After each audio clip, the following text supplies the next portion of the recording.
Taking a look at him, he had been extremely vocal in the past for years, by the way, before he even ran for president, about the disaster of our foreign policy in the Middle East. He specifically called out Barack Obama back in 2011 for what he deemed to be an unnecessarily looming conflict with, well, you guessed it, Iran. Take a listen. Our president will start a war with Iran because he has absolutely no ability to negotiate. He's weak and he's ineffective. So the only way he figures that he's going to get reelected, and as sure as you're sitting there, is to start a war with Iran.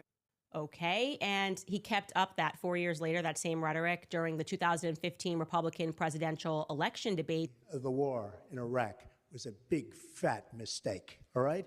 Obviously, it was a mistake. So George Bush made a mistake. We can make mistakes, but that one was a beauty. We should have never been in Iraq. We have destabilized the Middle East. But I want to tell you, they lied. Okay. They said there were weapons of mass destruction. There were none, and they knew there were none. There were no weapons of mass destruction. And I'm not kidding when I say that this was 8 weeks ago, you guys. Take a listen. The IC continues to assess that Iran is not building a nuclear weapon, and Supreme Leader Khamenei has not authorized the nuclear weapons program that he suspended in 2003.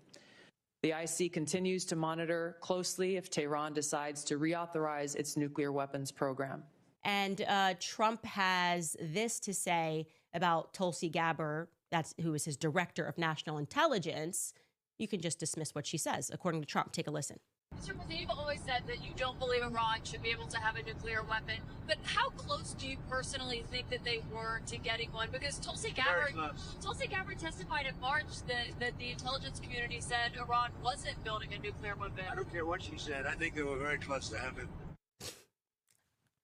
What is that, guys? You don't care what your director of national intelligence is telling you? You don't care? Because Bibi Netanyahu, called you up and said, yeah, we need a pretext for war. Like we always need a pretext where we're constantly bombing and killing people all the time. We're committing a Holocaust in Gaza. Could you just go out there and tell them that they were building a nuclear bomb? They weren't.